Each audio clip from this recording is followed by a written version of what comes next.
penurunan daripada berat badan. Karena bagaimanapun untuk tumbuhnya, kanser itu memerlukan nutrisi. Nah, nutrisi itu akan diambilnya dari tubuh. Bagaimana dampaknya? Lebih dari 5-10 kg berat badan. Lebih dari 10%.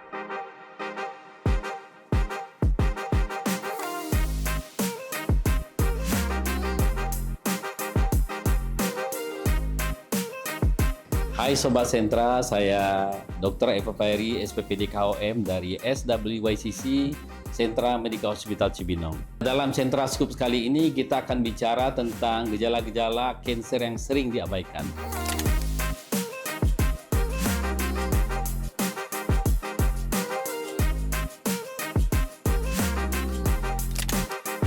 Kalau kita bicara kanker, sebenarnya kita bicara tentang pertumbuhan sel tubuh yang tidak normal.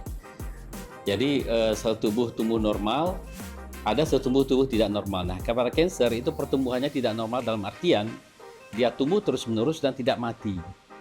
Nah, dari situ kita beranjak, makanya biasanya pada kanker yang akan kita jumpai adalah pertumbuhan jaringan yang berlebih. Jadi salah satu gejala yang tidak boleh diabaikan pada kanker adalah misalnya tumbuhnya benjolan. Kita bisa lihat pada kanker payudara misalnya, benjolan di payudara. Jadi kalau ada benjolan di payudara, itu kepada yang kemudian kita dapati benjolan, harus kita duga itu ganas sebelum terbukti dia jinak.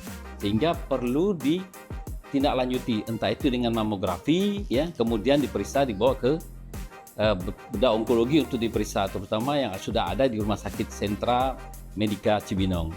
Kemudian pada kanker kolorektal misalnya, itu juga terbentuk massa yang berlebihan yang didapat di dalam saluran usus besar yang kemudian akan berdampak pada buang air besar yang terganggu. Karena apa? Karena massa tadi akan menyumbat atau menghalangi buang air besar, sehingga keluhannya akan buang air besar yang seperti kotoran kambing misalnya, atau sulit buang air besar. Itu pada colorectal cancer. Kemudian pada paru misalnya yang akan kita jumpai biasanya keluhannya batuk-batuk. Pasien sering batuk, kemudian sesak napas atau nyeri dada. Itu juga disebabkan karena tumbuhnya benjolan di dalam jaringan paru.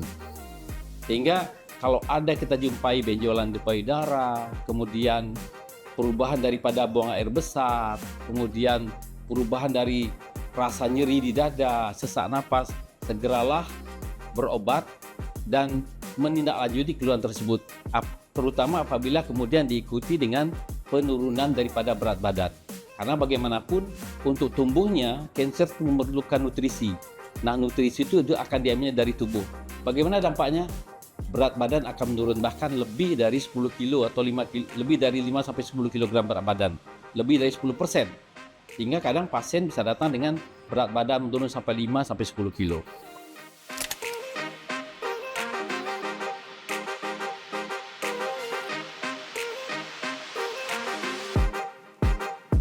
Umumnya kalau gejala yang hampir kita jumpai dari semua kanker itu pertama adalah berat badan yang menurun. Penurunan berat badan yang drastis. Ya. Itu hampir semua kanker mengalami. Kalau demam bisa saja dia tidak demam, tapi berat badan menurun bahkan lebih dari 10% dari berat badan sebelumnya. Misalnya 40 bisa turun sampai 4-5 kilo misalnya. Itu yang paling sering. Kemudian badan terasa letih dan lesu. Jadi ketika letih dan lesu berpanjang, kemudian ketika dicek, biasanya pasien akan mengalami anemia. Nah, itu kenapa? Karena efek daripada kanker. Jadi itu gejala-gejala yang hampir semua kanker ada, akan kita jumpai. Baiklah, demikianlah Sentra Scoop kali ini. Kemudian apabila ada pertanyaan, silakan tulis di kolom komentar. Terima kasih. Salam sahabat Sentra. Sampai jumpa.